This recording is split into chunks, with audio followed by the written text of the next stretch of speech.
can tell you that the Supreme Court here is a beehive of activities. A journey that started in March is finally here at the Supreme Court for the final lap on the victory of President Tinubu. As you can see behind me, you can see security agencies. They are practically taking over the place from the DSS. And at the gate, we have the police, just like how we had at the tribunal some months back. So right now, people are just waiting to see how they could enter into the courts and go through the checks to see how they could get their names. Some have not been allowed to enter, especially the cameramen, but there's a back and forth on how to ensure that they can come in to take some shots. And then what we're expecting today is going to be a long, long sitting, because we have the appeals from the PDP, the Labour Party, and the APM, who are challenging the judgment of the tribunal. That's the Presidential Election Tribunal, which had declared President Tinubu as president. And also, there's also the motion by the vice president, the former vice president and the presidential candidate of the PDP, who is asking that the court should admit the documents from the Chicago State University as fresh evidence in the sitting. But if you can remember, the lawyers to Tinubu had said that that can't be possible because it was not admitted at the instance at the tribunal. So, and they have passed the appeals here at the Supreme Court, I beg your pardon. So it's not possible for them to admit such documents today. And all that is there's going to be a lot of back and forth from the respondents, as the INEC and President Tinubu and the APC. They're also going to state relevant laws on why such documents, that's the fresh evidence by Vice President Atiku, former Vice President, I beg your pardon, should not be admitted as fresh evidence today in court. So it's going to be a long sitting today. We expect to be here for a while. And then probably after the hearings and the counter arguments, a date may be reserved for judgment, or if it's like in the past, I've seen in the past, judgment may be delivered today. It's not far from possible, and then a day to be reserved for reasons that's happened in the past, and we expect that may also happen today. That's under probability, or they will just fix a date to come back for judgment. Just like they had at the tribunal, if you remember, they're also saying that the Vice Shetima had double nomination, so they're still standing on that ground. And even though the presidential tribunal had struck it out, they still brought the same appeal here. That is one of the appeals that will be heard from the APM this morning. I can tell you this morning, because right now the cameramen are even outside the court. They have not been allowed to even go in to even take the usual shots and take the usual shots as is usually done. So right now, to even live coverage is way out of it. Not within the premises, and I don't think they'll be allowed to come into the courtroom. Those who are just in are those who have their names on the list from the Supreme Court. I dare say it's just like every other sitting that we've covered. It's the same arguments year in, year out, but we never can tell. This year may be different, but the words on the street from everybody might feel that it's the same judgment. They're going to uphold the judgment from the tribunal, but that's just the word on the street. We could expect something different from the 7-man justices that will sit from 9 a.m. Can you tell us, are you okay? Are you secure? The 2 attempts or proposed attempt on your life and the one that was official, what's really happened? Well, am I secure? Well, I guess we're having this conversation, so I'm secure enough. But all security is relative.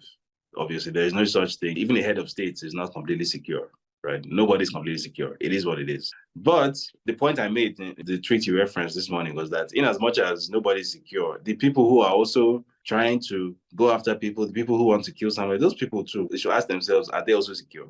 Because nobody has a monopoly of craziness. Nobody has a monopoly of violence. Nobody has a monopoly on anything. It's a double-edged sword. So the person who lives by the gun will also die by the gun, right? So, and it's important for them to know this. Now, regarding that tweet, yes, I guess all the information you need is already in the tweet. The person who is behind the plot, the FCT minister, Wike, who I don't know whether he sees this as his ticket into the big time, his ticket into the inner caucus of the Tinubu administration, which he clearly is not in.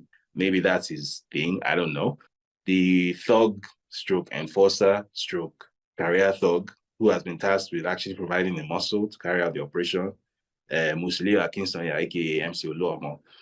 And then the person who has always been closely aligned with that guy whose cover profession, let's put it that way, is a musician who travels and tours around the world, has been tasked with providing the cover for the thugs who are apparently going to be mobilized to carry out this mission. So the idea is, if you get information that this guy is in whatever place, so and so place, you can say you are going to have a concert there or a show there, whatever. I mean, you come along with an entourage that includes these people. They execute a strike on this guy, and then that's how they fix their problem. They think that's what's going to fix their problem. They think that eliminating David Hundeyin is going to fix the issues that Tinubu is facing. And the point I was making was that, first of all, for the sake of argument, if he could eliminate me, it doesn't fix any issues at all, because those processes and institutions are completely independent of me. I might have started off these legal issues, these legal problems that he has now. That might have been my work. I might have started off the legal process. I might have funded the legal case. However, it has already reached its conclusion. So if you eliminate me now, for the sake of argument, if you could do that, those documents are still going to come out. Even if I say right now that the documents shouldn't come out, it's not going to stop them from coming out. I don't even have that power, first of all. So it doesn't solve that problem, right? The platform I run, West Africa Weekly, it might have started off as the daily newsletter. It's not that anymore. It's expanded beyond that. I'm not even the majority owner of the company anymore, right? I own less than 40% of the company now.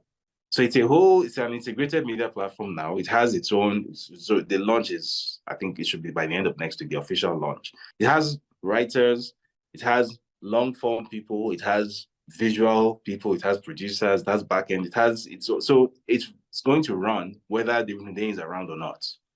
It's not going to stop.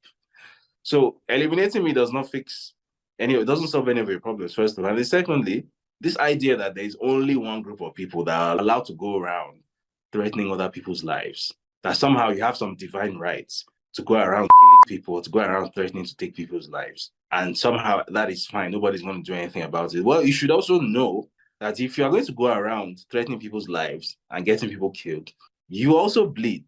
You also sleep on a pillow, right? You're also a man with red blood. You can die too, right? And I know they're going to be watching this, so I'm just going to ask them one question, right? This information, which you thought was some kind of top secret, highly classified, it's only your tiny little group are supposed to know about it. How did I hear about it? How did I get to know the intricate details of what the planning is? So think about that. So if you think you have some kind of divine right to go around threatening people's lives and you think your own life will be safe, think again. The less said about that, the better. Thank you so much, David. One more question before we go. Also on Bayo Onanuga's statement today that with what you did, going to go to Greenspan, you were saying that you were sponsored. Can you please respond to that officially? I mean, I know you did on the tweet, but I just want to, because for the sake of our viewer, just to set the record straight, because he's trying to say that you're being sponsored by Atiku or Ubi or all that. So can you give us a response to that?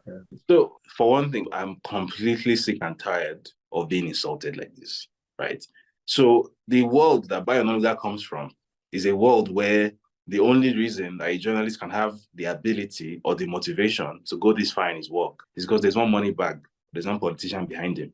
Because the type of journalist that Bayo Onanuga is, and the kind of journalists he has around him, they are such human beings that they don't have this capacity, right? That's the world Bayo Onanuga was born and raised in, right? So if that's the state of Nigerian journalism as at when he was a front-time practitioner 30, 40 years ago, whatever, that's his problem. And I love it for him, right? I've always made it very clear. First of all, the background that I come from, I deeply resent the idea that I need some sort of money bag behind me. I feel like even though I'm quite open about my background, I feel like people really still don't know, right? People think I'm just some guy who fell out of the sky one day. I think people should go and find out what family I come from, right? Find out who my dad was, find out how I grew up, right? Because the Bayo Onanuga that is talking, I can say with a very high degree of certainty, there's nobody in Bayo Onanuga's family who has had the kind of life that I've had. There's none of his children, no matter how much money he makes from the Tinubu government, there's none of his children that's going to have the kind of life that I had, right? You can go to LinkedIn, just do some basic research on who I am and where I come from, right? It's like, I don't want to appear on this show and boast about these things. This information is out there. It's not a secret. So first of all, this idea that I'm some hungry person who is doing stuff because there's some person who is giving me money. I don't need your money, right? I've always made it very clear that the work that I do is reader funded. The only money that I collect is money from readers, and that's via subscription. In fact, it was earlier this week. Yeah, this week that for the first time ever, I've resisted. Do you know the number of times people have asked me, put out your account, let's do GoFundMe for you. And I've always fiercely resisted the idea. I've been asked to ask you too. Yeah, I've fiercely resisted the idea. But for the first time earlier this week, I was basically put on the spot that no, we insist. Because I was on the Twitter space that was organized for me, and they said, put your account details there. Because normally what I say is go to West Africa and actually buy a subscription. Right? That's normally what I say. I don't like seeming like I'm asking for charity or something. I don't even like it. Like, I'm way too proud a person for that. But I was put on the spot and I was told, put your account details, your Naira account, your pound account. So I did that. Right? That's the first time I've ever done that. That's probably going to be the last time I'm ever going to do such a thing. Because that's not how I operate, right? I think I've mentioned it before that even in the midst of running West Africa Weekly and whatnot, I also have a day job. I do have a day job that pays my rent, that puts food on my table, that keeps me secure, that I live a very comfortable life. So I hate this constant insinuation that there's somebody in the background somewhere, that I'm personally such a useless person that I can't do any of this of my own volition. That there's somebody who is puppeting me somewhere. Maybe Bayo Ononuga is a person like that, and he was such a journalist that he couldn't do these things in his time. Because I remember he was one of those who was actually going after Tinubu in the late 90s. It was actually his publication, PM News, that actually led the story about Tinubu's claimed educational accomplishments being forged before Tinubu brought him into the fold and showed him money. So maybe the world Bayo Ononuga comes from is a world where a journalist, once he sees some sort of money that he has probably never seen before, he will then go and eat his vomit and become the #1 cheerleader of the very thing he was trying to expose. But Bayo Ononuga should know that I went to Corona, I went to Atlantic Hall, I went to Grange, I went to university abroad. Right? I grew up in an 8-bedroom mansion. My dad was a billionaire, right? I don't need Atiku's money. I don't need anybody's money, right? I might not be a billionaire. I didn't inherit anything from my dad. We had a very unique kind of family. Let me put it that way. But I'm comfortable. I'm good. I don't need anything from anyone. Whatever I'm doing because, number one, it's what I believe in, right? I believe that a society where the quote-unquote elite has no ideology, where the only thing the elite exists to do is to make money and show it off, I think that's a society. I think that's a society that doesn't have a future.